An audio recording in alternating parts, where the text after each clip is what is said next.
Kuna timu zingine hazitoki ila kwa kufunga na kuomba.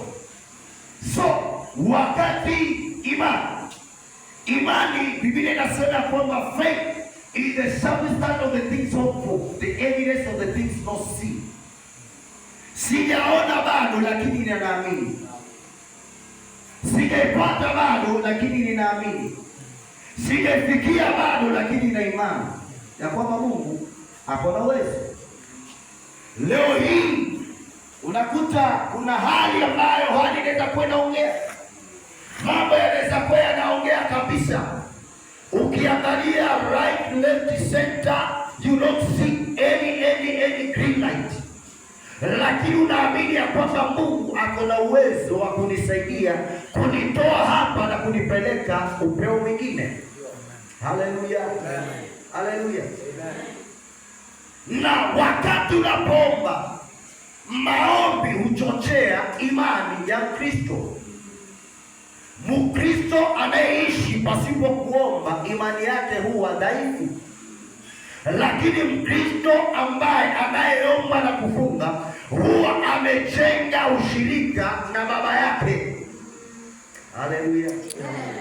Ni kana kwamba unakaa town ama mbali na wazazi, na kila jioni unaongea na wazazi. Sasa kama kuna chochote ambacho familia inataka kupanga, lazima ufahamishwe na ujue, kwa sababu because of that relationship between you and your father. So unapoomba unachochea imani yako inakuwa thabiti.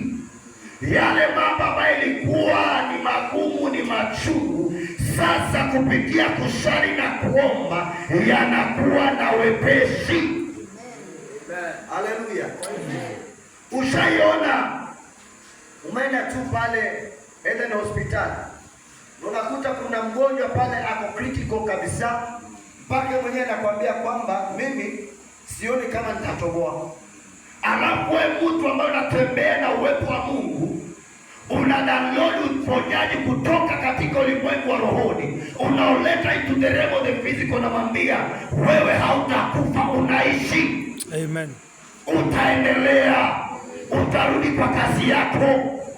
Sasa Biblia inasema kwamba una jamaa alikuwa ni mgonjwa, na alipokuwa mgonjwa Yesu wakati alipokuwa anahubiri, jamaa ikakuwa ile sinagogi limejaa. Kuna watu ambao sasa akasema hata kama tumewekewa block kwa mlango hatuwezi kufikia, tutang'oa mabati.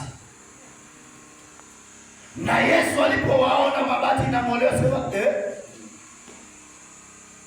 anasema kwa sababu ya wale, hata si yule mgonjwa ambaye alikuwa ameletwa, kwa sababu ya imani ya hawa ambao waling'oa mabati, akasema kwamba huyo amepona. Na jamaa akapotea, akapata uponyaji na utukufu wa Mungu ukajidhihirisha.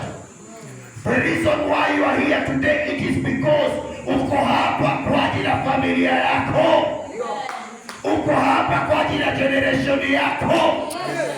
Chochote ambacho shetani atajaribu kukuataki nacho hataweza kufikia, kwa sababu kuna mtu amesimama katika zamu.